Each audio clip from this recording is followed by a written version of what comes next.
Welcome to the Above Center Leadership Podcast. I'm Marcy. And I'm Allison, and this is our chance to learn from leaders who know how to get results while staying above center. Let's get started.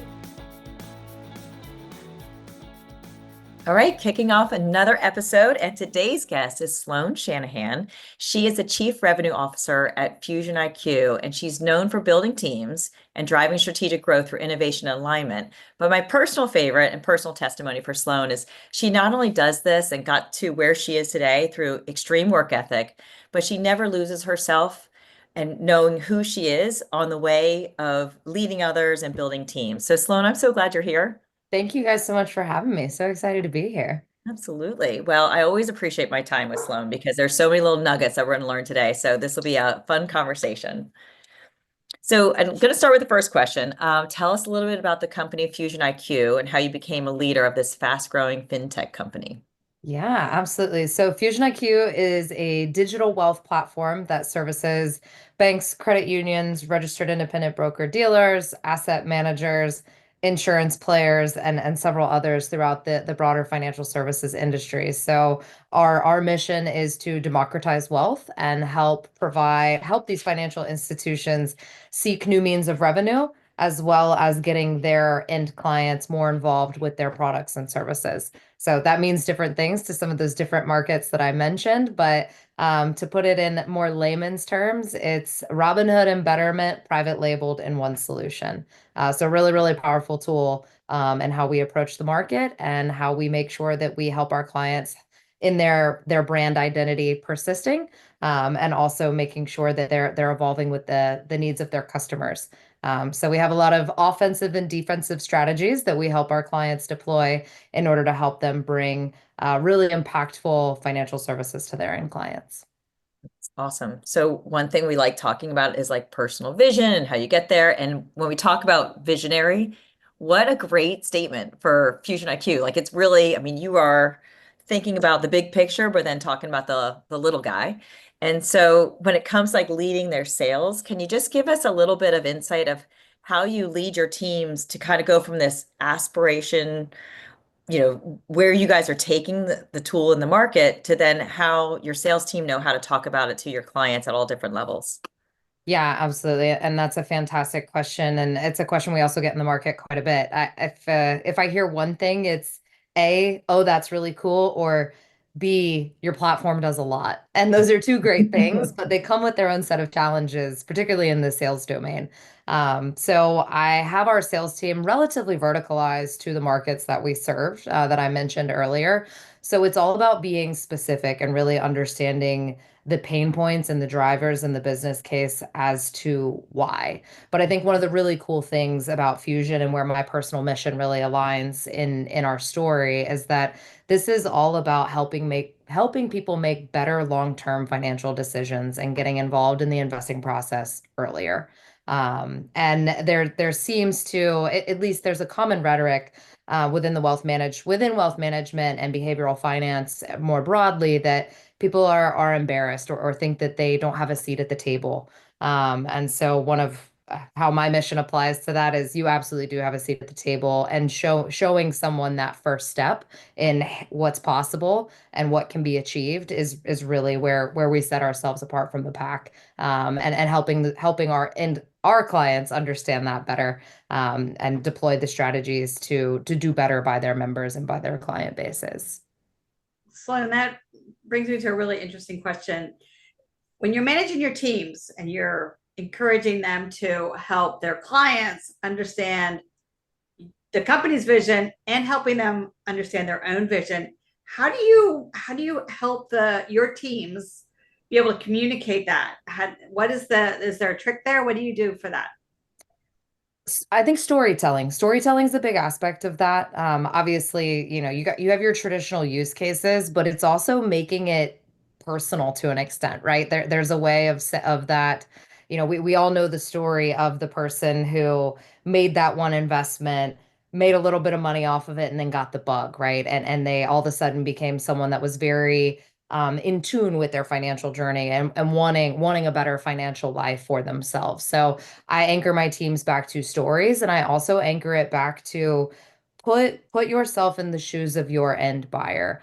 Understand that pain point, and also, and this is a bit counterintuitive to maybe some of the even the sales teachings that I've subscribed to and still subscribe to, but go slow and really understand, really listen, really dive in, really narrow down on, hey, a defensive, a credit union or a bank may have the same problem, but how they think about it might be very different. So you heard me mention earlier offensive and defensive strategies, right? A defensive strategy is, hey, I don't want all these ACH outflows to Robinhood and Betterment, which ultimately become competitors to the bank or the credit union if they have a digital wealth offering. That same rhetoric can be applied in an offensive way of, hey, I need a new non-interest income revenue stream and I want to achieve it through X. So it's all about being able to really slow down, listen, open up your ears and hear how they are talking about it and really figure out how to resonate with them. So always helpful to have salespeople that have sold into these types of institutions before and know how to listen for those very small cues in terms of which direction you should take them. But that's really where we go back to is what did the client say? What is important? Not what is Fusion trying to pitch, what is Fusion trying to sell. It's how do we help the client solve the problem in the way that they perceive it. Yeah. And it's funny that listening is one of those skills. It's like one of the first skills parents teach their children when they first are before they even can talk. And then somehow it's still the life skill that you need to excel. And I feel like storytelling helps people listen, but then as you're coaching people, you have to listen to make sure you're telling the right story. So without Beautifully. both of them, one of them's not going to work. I wholeheartedly agree with that.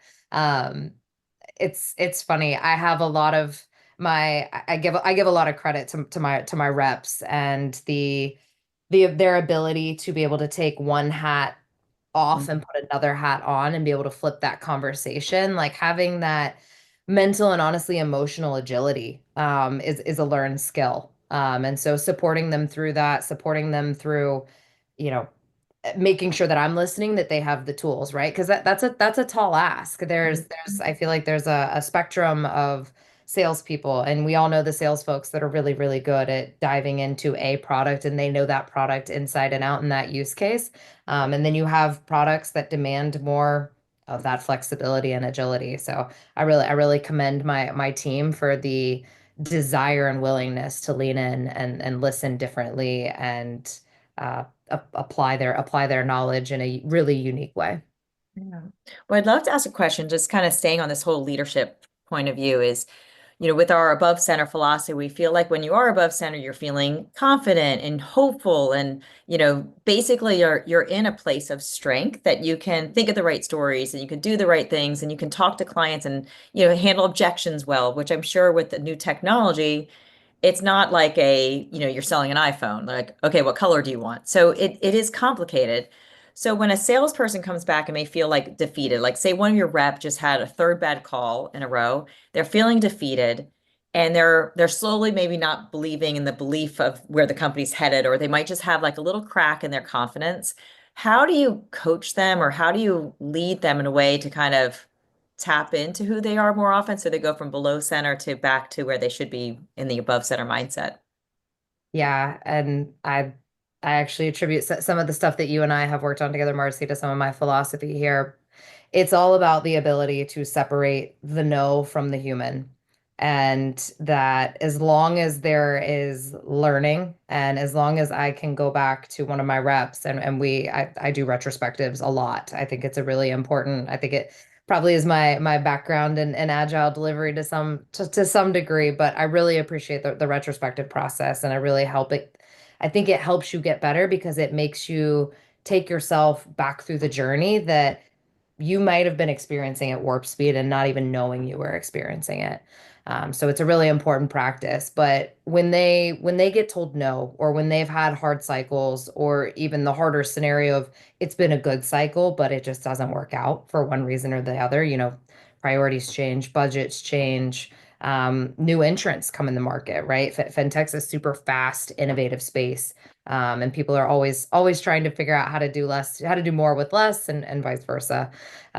So it's all about making sure that they understand, A, it's not a reflection of who you are as a human being, right? That no is not a no to Sloan or a no to Marcy or a no to Allison. That no is a no to that product in that moment at that time.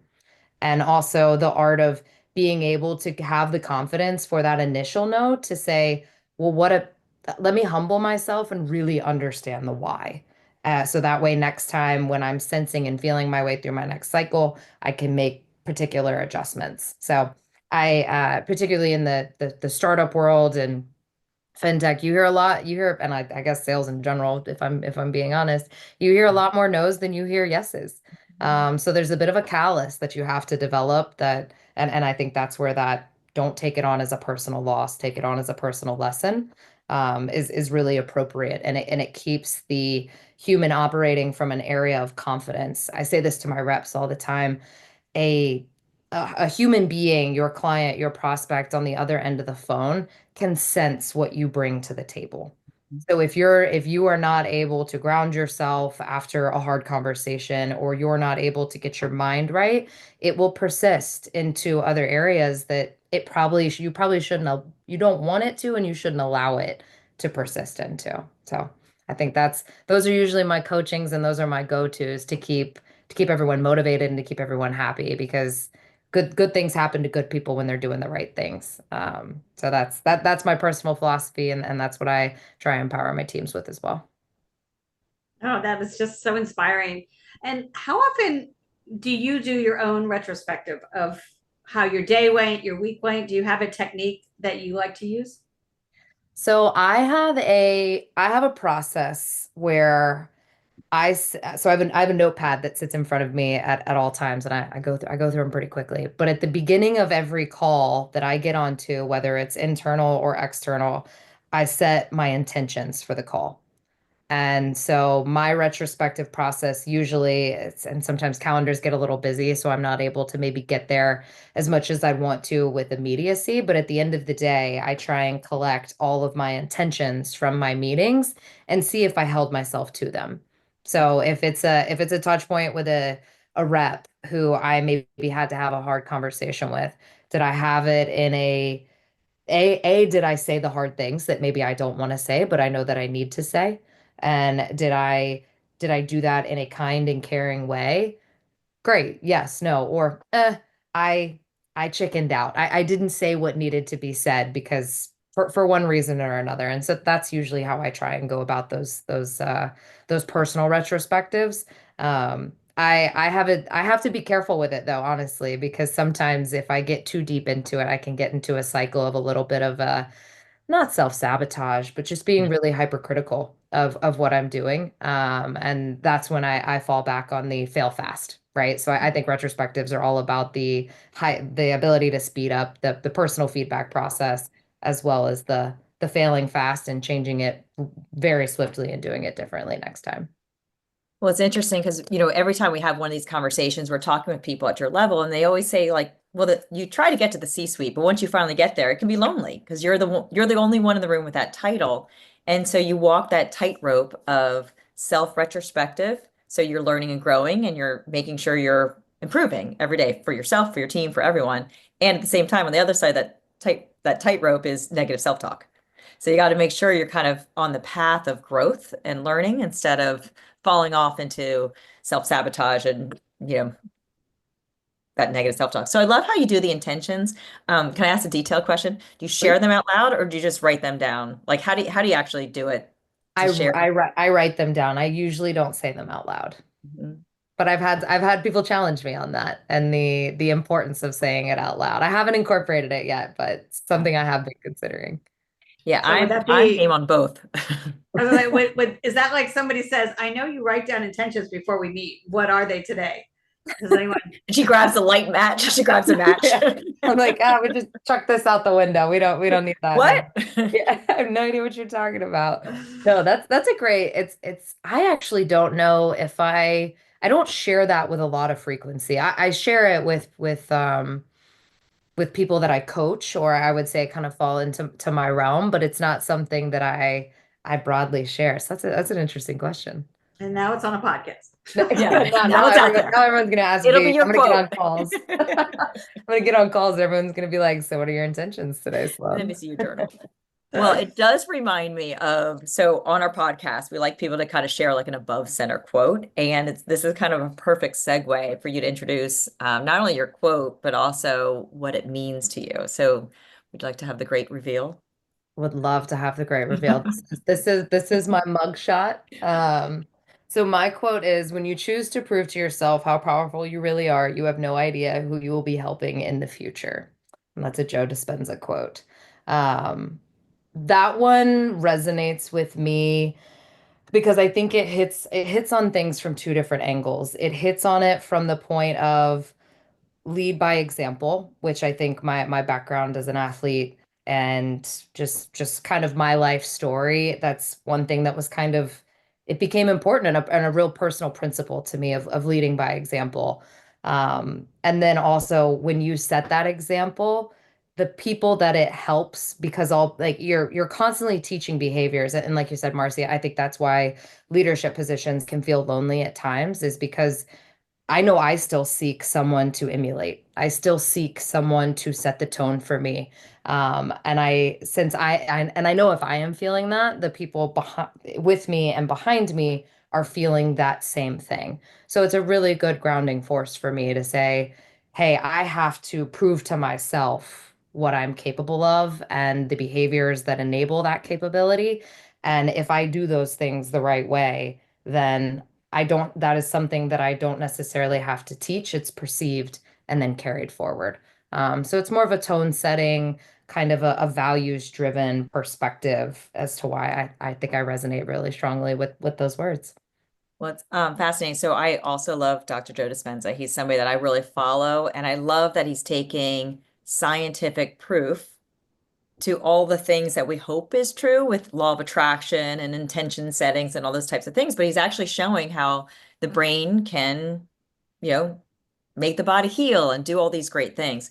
So if we just kind of break down your quote for a little bit. So when you choose to prove yourself how powerful you are, I think my favorite word in that is like just making that choice. And Yeah. so sometimes that choice seems scary until you actually walk into the room.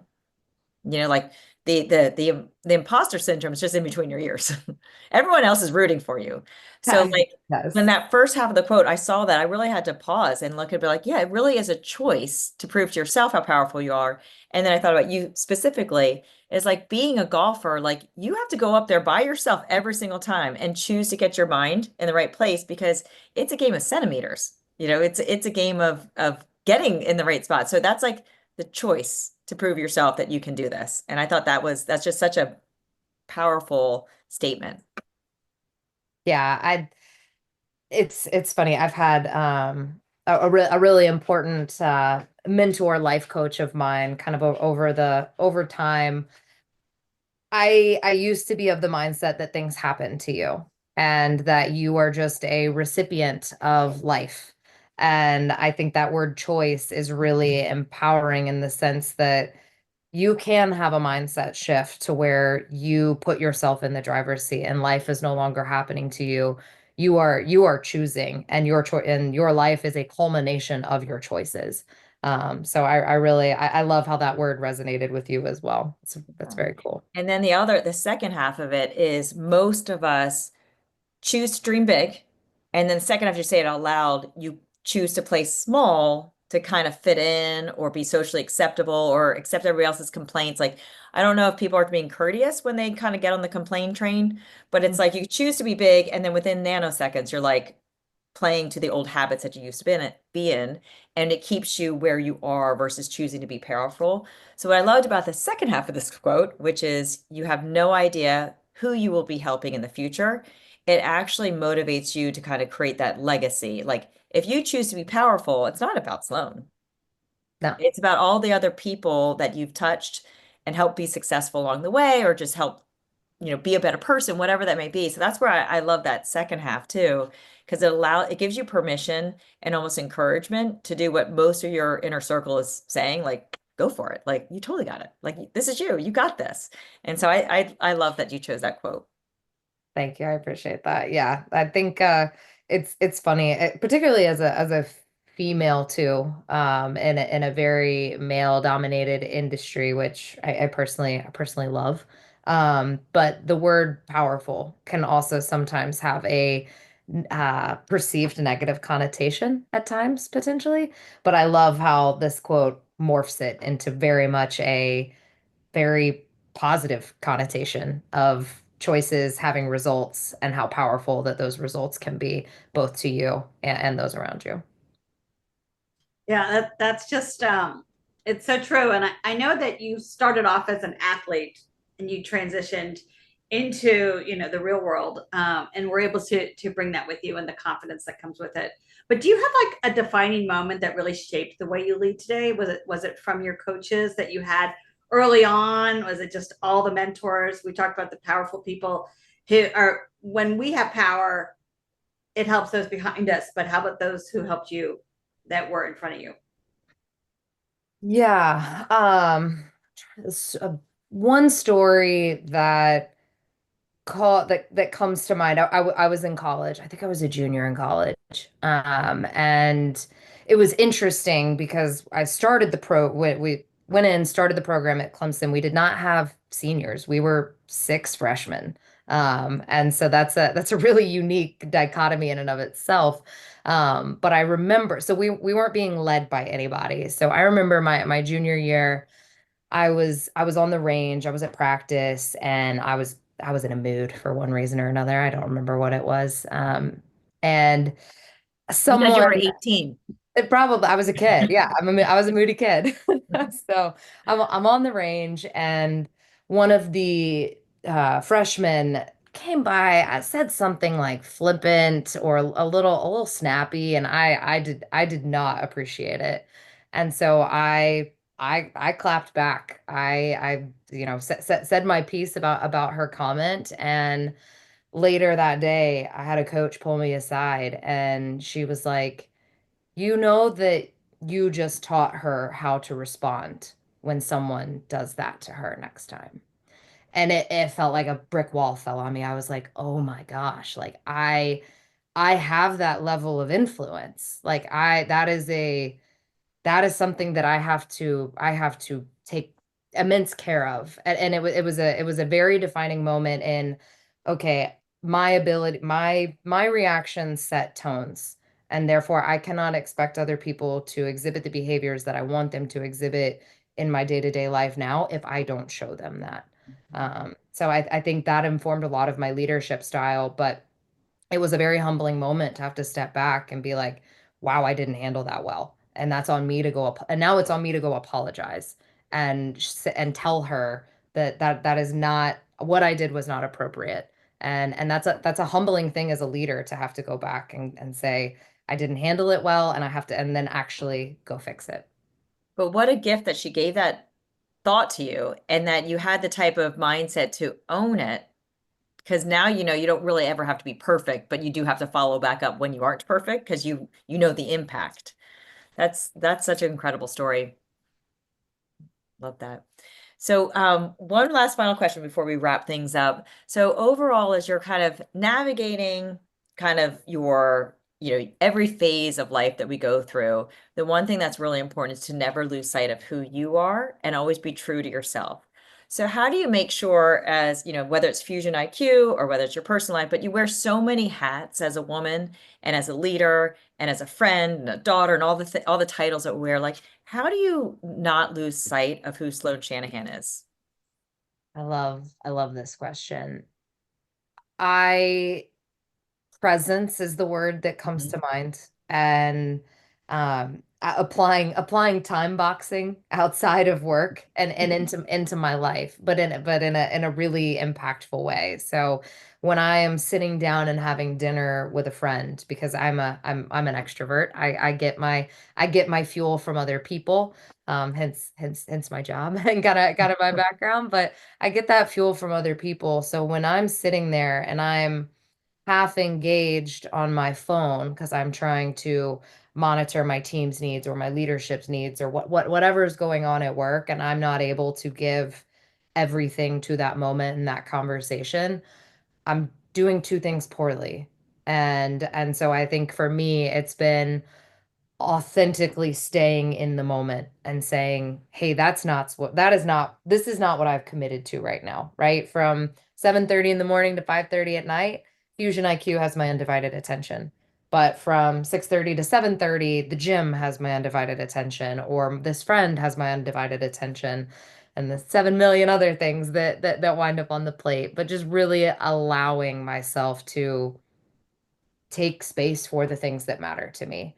And that's definitely been learned. I know Marcy and I've talked about this. Like I've gone through the burnout cycles. I've gone through, not feeling like I was doing enough in every regard of life because I let it all mold together.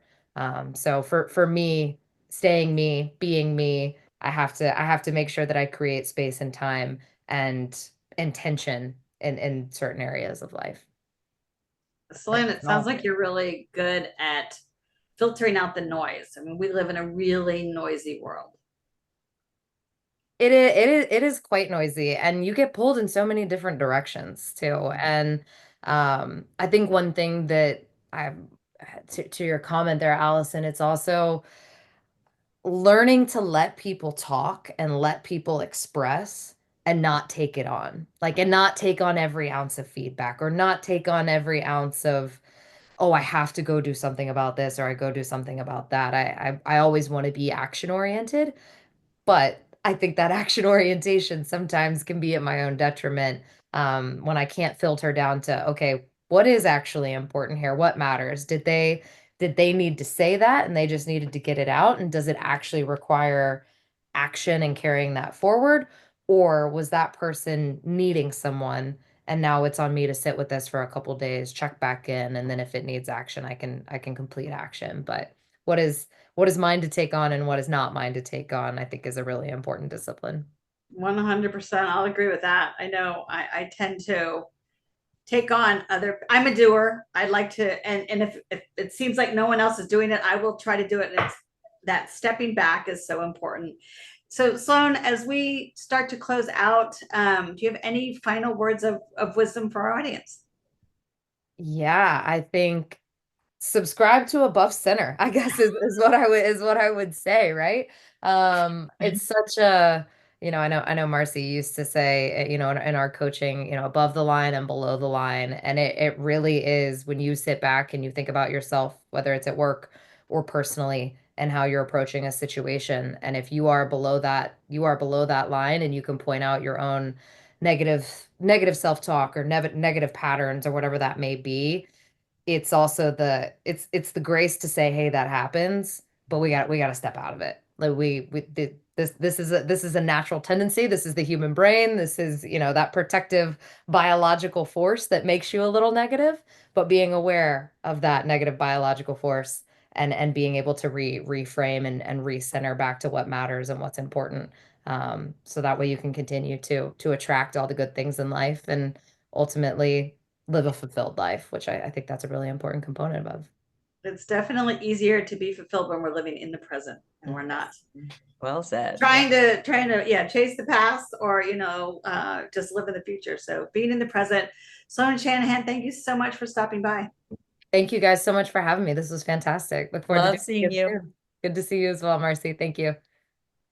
What a great conversation that we had, Marcy. I absolutely love that Sloan chose that particular quote: when you choose to prove to yourself how powerful you really are, you have no idea who you will be helping in the future. The thing I love about that is it's really about mentorship.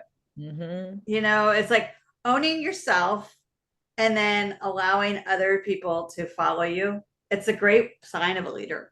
Yeah, it's so true. And it really is like it's so much more motivating when you have the purpose of impacting other people, which then also has the accountability because most people they show up for the people they want to positively impact. And so that's where it has like some pretty cool accountability. And then I loved how she does retrospectives, not just from her team and like that's just what they do because they're a technology company, but also doing it for herself in retrospectives. I thought that was so cool. Yeah, I heard this. So there's a great way to take your retrospective. So each day you write down something that you might have been able to do a little bit better. You don't just write it down, but now you write your do-over, right? You actually give yourself the practice that you need to, if you had the opportunity to do it again, because so many times we actually do have the opportunity to do something again. That one time you didn't, you were maybe in a not a great mood, and somebody walks up to you and says, "Hey, how you doing?" And you snap at them a little bit. Well, instead of doing that, you've practiced, "You know what? Thank you so much for saying hello to me today." Just the little things of knowing how to catch yourself is such a great springboard to use your power as a mentor for the future. I mean, it really can elevate everybody around you. All right, I'm going to write on the bottom of my to-do list. I always have my daily to-do list, and then I write for the next day, all my to-dos. I'm going to do it at the bottom. I'm going to write what I think I could have done better, and then apply something what I could have done better. It just has to be one thing. You don't have to do the whole day. Not enough paper. Just one. Just one. That's it. Just one. All right. Well, thanks again. Love our conversations. All right. It's better together. As always. Learn more at therebelcompanies.com. That was fun.